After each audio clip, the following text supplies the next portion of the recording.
Hey everyone, I'm Case Aiken, and we are back talking about Forgotten Realms Heroes of Faerûn, and I wanted to do the same thing I did for the subclasses, which is a discussion about the feat that are in this book, because these are some player-facing options that I'm really excited about, because I think this is an area of design that I think the game really can benefit from. So I wanted to just go down the list. I'm going to start with Origin Feat, then we're going to do General Feat, and then we're going to do Epic Boons, and we're going to talk about each of them. And so for this video, I'm just going to talk about Origin Feat, because I think it would be quite a lot to talk about all of them in one video. So we're going to get started here. Now, for those of you not familiar with the 2024 updates to Dungeons & Dragons, they've modified the way feat are considered into three categories. So it used to be that you had just your feat, and then there were the epic boons at higher levels. And now it's a very codified structure. And so the idea is that their origin feat are feat that you get at first level that are associated with your background. This makes backgrounds very important for picking what type of character you're ultimately going to be. In addition, there are other ways to get origin feat. So for one, you can just take it at a level up where you would get an ability score increase normally. This is, generally speaking, not a good choice. Origin feat are powered significantly weaker than the feat that you would get at general levels. For one thing, they don't give an ability score increase the way that all of the general feat do now. But you can get it by being a human. They get a bonus origin feat automatically. Or by being a warlock. Warlocks get lessons of the first ones. And this is a really good invocation. It's very easy to dip 2 levels of warlock and pick up 3 origin feat if you're a character who doesn't need any of the baked-in benefits of a pact or anything like that. So there are a lot of ways to get these feat, not just the backgrounds, but the backgrounds are the dominant way that most players are going to get them on their character. And as a result, these are going to be for first level. So we have to look at them from the balance standpoint of how does this look at first level, and then we're going to discuss how they look at higher levels. So we're going to go down the list. Now, in this book, unlike the ones in the player's handbook, many of these are very setting specific. Now, they can be taken by characters outside of the setting, but they do have a theme related to it. So either they're related to an origin of like a place of origin for the character, so like one of the regions of Faerûn, or it's associated with one of the sects in Faerûn. There's all kinds of different political entities that are at odds with each other in the world of the Forgotten Realms. So these are somewhat intended for characters with that sort of lore structure to them. In addition, origin feat in many cases are here the prerequisite for the general feat of this book. Now, that is not the case in the player's handbook. None of the origin feat in the player's handbook are prerequisites for the general feat at higher levels. So that will be a factor in terms of sort of evaluating how good some of these feat are, and I will try to point out the ones that I have observed are directly connected.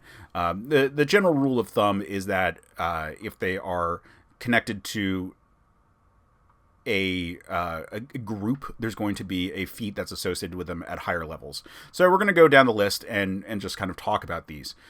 Starting off, we've got Cult of the Dragon Initiate. Dragon's Tongue. You gain Draconic as a language, and if you already know Draconic, you can pick a different language from the tables in the player's handbook. This is fairly a ribbon. Draconic is not difficult to pick up as a language known, but it's an extra language is never bad. It's just not a huge feature. Dragon's Terror. You can take a magic action to instill terror in a creature you see within 30 feet of yourself. They must make a wisdom saving throw against your proficiency bonus plus your wisdom modifier plus your DC. So it is locked into your wisdom. You can't pick the stat that it's based on.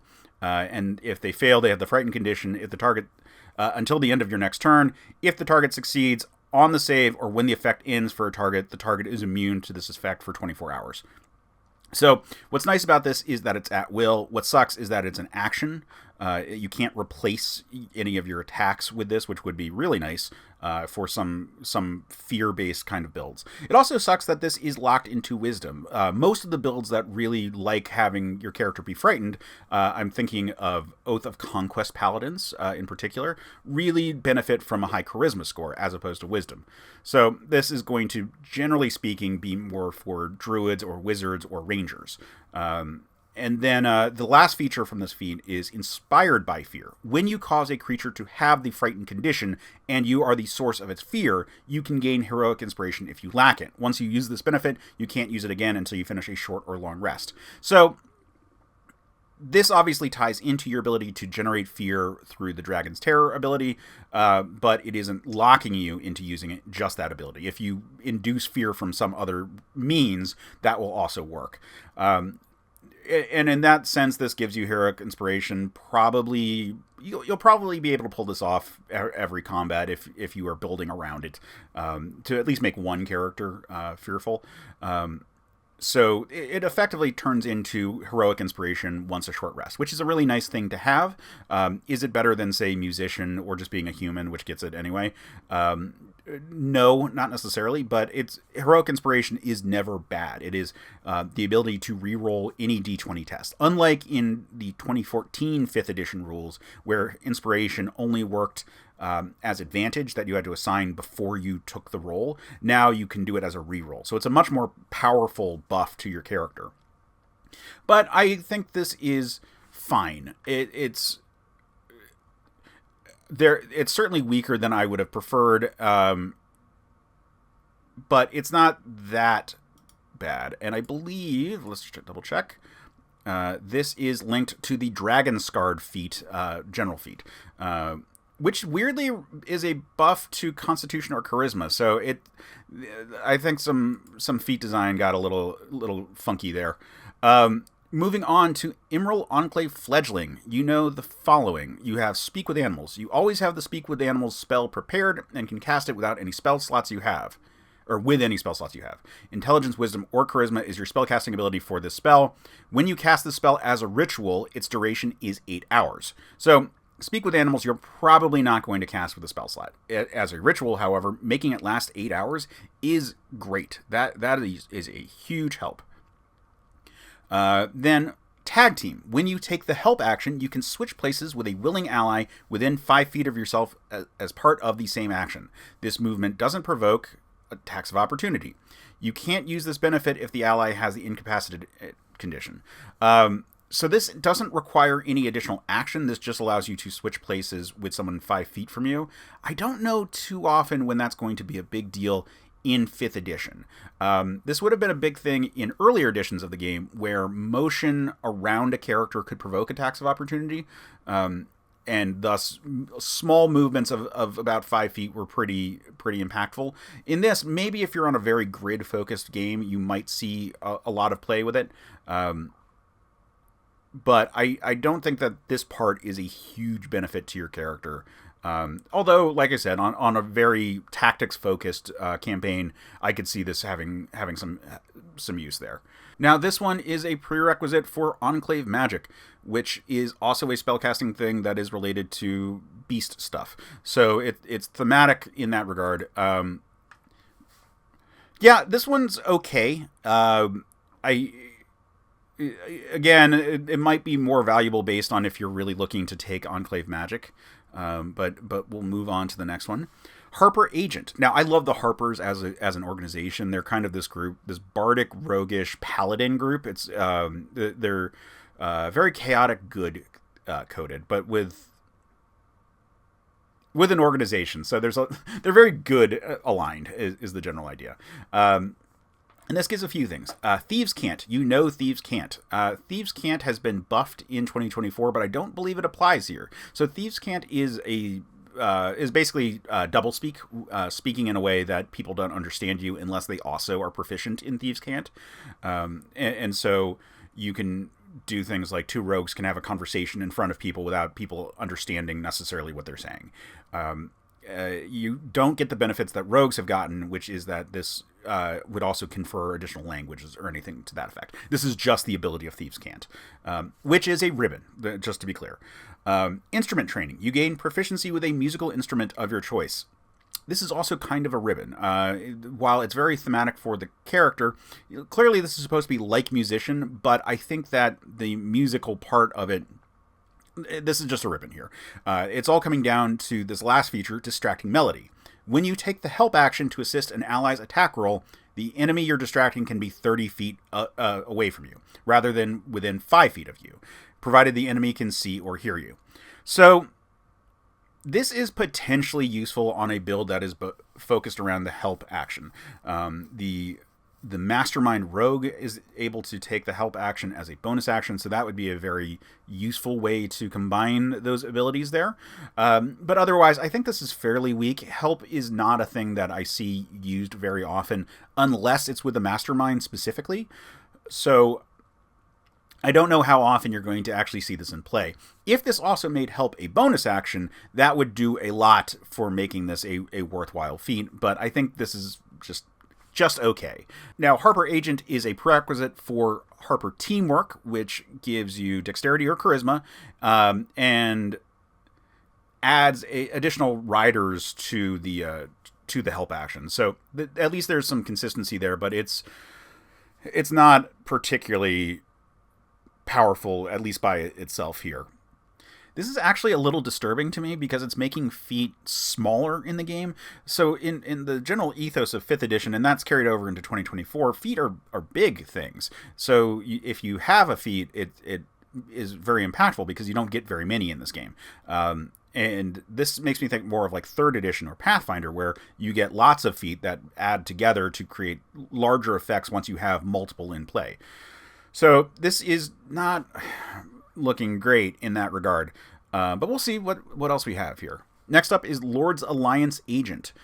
You get a few things. Inspiring Strike. Once per turn, when you score a critical hit against a creature, you can choose an ally within 30 feet of yourself who can see or hear you and who lacks heroic inspiration. They gain heroic inspiration.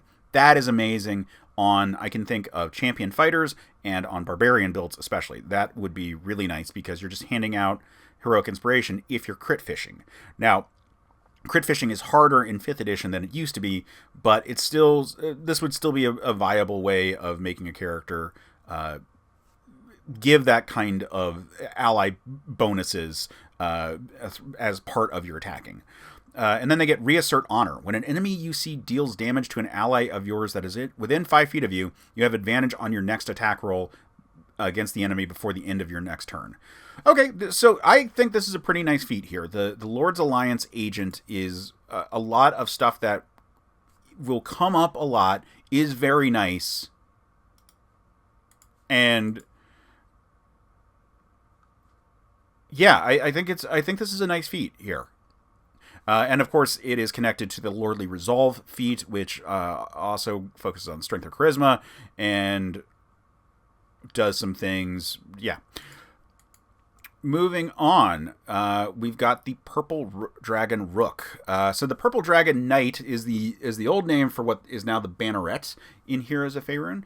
The Purple Dragon Knights are a knightly order within Faerûn that are known for having killed a dragon who's so old that his black scales were starting to look purple, and the knights are named after them. And they're a very like chivalrous knightly order that you would imagine would have a lot of sort of like teamwork kind of interaction with each other. In past editions of the game, they were a party buffer, and that was what the Banneret was designed to be initially. So let's take a look here. They get Entreat. You gain proficiency in one of the following skills: Insight, Performance, or Persuasion. Okay, that makes sense, and it's a good way to balance out the feat. And then they get Rallying Cry. When you roll initiative and don't have the incapacitated condition, you can choose a number of creatures equal to your proficiency bonus that you can see within 30 feet of yourself. These creatures gain heroic inspiration. You can only do so once per long rest. So that's handing out a bunch of inspiration as part of a long rest, as opposed to the Musician feat, which hands out a little bit of inspiration as part of a short rest. So it's potentially a good buff, and it's balanced out by the fact that you're also getting a skill here. So that's not bad. This is nice. I wish that it was once per short rest instead of once per long rest, but Yeah, like when it comes into play, and if you've got a lot of allies in play, well, I guess it's equal to your proficiency bonus. So, yeah, it's at higher levels with a big party, it could be quite a bit, and it does scale, so that part's nice. But yeah, I wish that it was per short rest. And the Purple Dragon Rook is, of course, associated with Purple Dragon Commandant, and that one is also an ally boosting kind of feat there. Moving on to Spellfire Spark. Spellfire is this magic concept in Faerûn. It's sort of like magic, like this eruption of magic from the weave into the terrestrial world, and it's associated with both healing and burning things. So there's the new Spellfire Sorcerer in this book as well, and I think this is going to have sort of similar themes. And here, I like this because we're going to get a little bit of that Spellfire component regardless of your class or subclass. So you get Magic Absorption. Once per turn, when you take damage from a spell or magical effect, you reduce the total damage taken by 1d4. You can't use this benefit if you're incapacitated. This is awesome. Now, it's specific, and you're gonna have to remember it. But any magical damage is reduced by 1d4. That's old school damage reduction, like the way third edition worked with it, and that's cool. You don't have to do anything. It's not a reaction. You're just constantly getting a small amount of damage taken off of what you're taking directly. Now, it doesn't apply to all damage. It only applies to magic, but that's still pretty cool. I think that's the fact that there's no action economy is really nice there. And then Spellfire Flame. You learn the Sacred Flame cantrip. Intelligence, Wisdom, or Charisma is your spellcasting ability for this spell. You choose when you select the feat. You can also cast this cantrip, which is not a bad cantrip, as a bonus action a number of times equal to your proficiency bonus, and you regain all uses when you finish a long rest. This is really sweet. This, I think, is a fantastic Origin feat right here. The ability to cast Sacred Flame as a bonus action is really good. I could see this being really nice on like a Paladin, for example, getting those bonus action Sacred Flames while they're also taking their attack action. Or on a Ranger. Both of those classes don't get cantrips natively, and so having an attack cantrip that is keyed off of their key stat is never bad to have. It's not the first one I would choose, but it's not a bad one by any stretch of the imagination. And then being able to cast it as a bonus action and freeing up your main action is really nice. And keep in mind, in 2024, now the rules on spellcasting is that you can only use one spell slot on your turn, but it doesn't matter where it is. So quickening a cantrip doesn't remove your ability to cast a leveled spell as your action. So you can combine this with leveled spells if you're a caster or something to that effect. So this is a really nice ability. I think that we're doing a lot here to give you the vibe of Spellfire on your character. And this is, of course, a prerequisite for Spellfire Adept, which gives you a bunch of more Spellfire related stuff. Moving on to Tyro of the Gauntlet. So I don't know enough about Tyro on this one, so I do apologize on this. Most of my familiarity with Forgotten Realms material is I've read some of the Driss books, and I have played a lot of third edition where we mined the books for prestige classes and stuff, but we weren't playing in Faerûn itself. So I know about the Forgotten Realms largely by osmosis rather than direct familiarity, just because I haven't played in those settings very often. But the ability here, we get Stand as One. When an ally within 5 feet of you is subjected to an effect that would push or pull it, you can take a reaction to prevent it from being pushed or pulled, as long as the ally doesn't have the incapacitated condition. I could see that coming up, especially if you're on like a cliff edge or something like that. That has happened in my games where that would have been really helpful. So that is potentially useful, but this is a small feature. And then the other part is Vigilant. When you take the ready action, the next attack roll made against you has disadvantage before the start of your turn. Okay, that's some nice durability improvements to a character who's taking the ready action. I would imagine that the best example I saw for this is spellcasting, where you could take the ready action to cast a spell, and then you're concentrating on that spell, and then having an attack against you have disadvantage can be a nice survivability buff to prevent you from having to make a concentration saving throw. I don't know. I don't think that this is an overwhelmingly great feat, however. But in terms of prerequisites, it is required for Order's Resilience.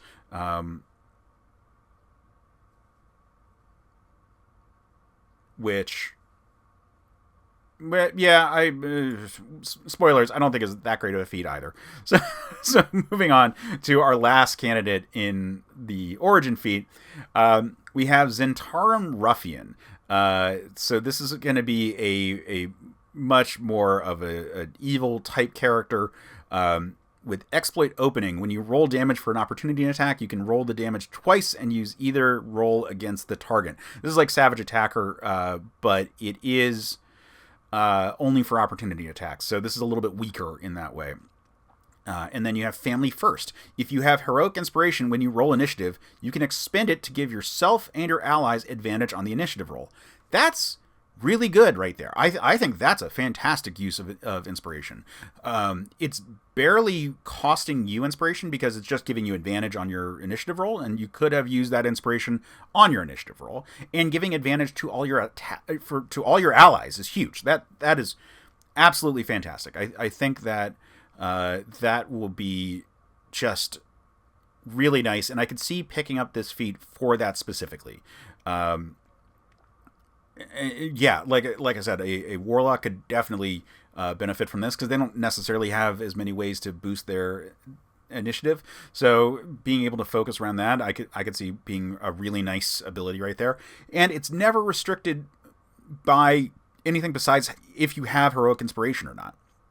So if you get Heroic Inspiration from being a human or from having the Musician feat, then you are doing really well in terms of party buffing right there. So that's really nice. And then it is a prerequisite for Zhentarim Tactics, which I think is not a bad feat by all accounts. So on that note, I think we're done talking about Origin feat. Generally, I don't love this book's Origin feat. The one that stands out the most to me that I really adore is Spellfire Spark. I do like Purple Dragon Rook to a certain degree.